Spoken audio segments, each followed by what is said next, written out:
मळेगाव येथे गुढीपाडव्याच्या शुभ मुहूर्तावर एक प्रेरणादायी आणि अभिमानास्पद घटना घडली आहे. सखी महिला ग्रामसंघास अखेर हक्काचे कार्यालय मिळाले असून या कार्यालयाचा उद्घाटन सोहळा अत्यंत उत्साहात आणि जल्लोषात पार पडला. यावेळी उमेदची गुढी उभारून महिलांनी एकतेचा आणि स्वावलंबनाचा संदेश दिला. या कार्यक्रमासाठी उमेदचे पदाधिकारी, पांगरी पोलीस स्टेशनचे अधिकारी, ग्रामपंचायत पदाधिकारी, सदस्य तसेच मळेगाव येथील मोठ्या संख्येने उपस्थित होते. सखी महिला ग्रामसंघाच्या सर्व पदाधिकारी आणि सदस्य महिलांनीही सक्रिय सहभाग नोंदवला. या सोहळ्यास विविध मान्यवरांची उपस्थिती लाभली होती. सखी महिला ग्रामसंघाच्या वतीने ग्रामसखी, अध्यक्ष, सचिव, कोषाध्यक्ष आणि लेखापाल यांनी कार्यक्रमाचे नियोजन व नेतृत्व केले.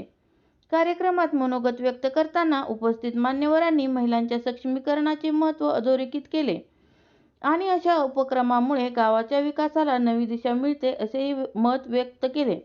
कार्यक्रमाचे प्रास्ताविक करण्यात आले तर सूत्रसंचालन आणि आभार प्रदर्शनही सुयोग्य रीतीने पार पडले. एकंदरीतच सखी महिला ग्रामसंघाचा हा नवा टप्पा महिलांच्या स्वावलंबनाचा आणि प्रगतीचा नवा अध्याय ठरणार आहे. जे आपल्या महाराष्ट्र राज्य ग्रामीण विभागातर्फे सखी महिला ग्रामसंघ या निमित्त तुम्ही इथे बसलेले आहात. काय संघटनातून समृद्धीकडे अशा प्रकारचा जो तुमचा उपक्रम तुम्ही राबवत आहात त्यासाठी माझ्या वतीने आपणास खूप शुभेच्छा.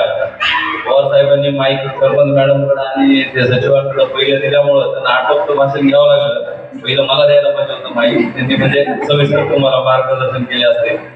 तर मला वेळेच्या अभावी अर्जंट मीटिंग पण आहे VC असल्यामुळं निघत आहे. सर्वांना परत एकदा खूप खूप शुभेच्छा आणि आपण मला इथे बोलवल्याबद्दल मी सर्वांचा आभारी आहे. धन्यवाद.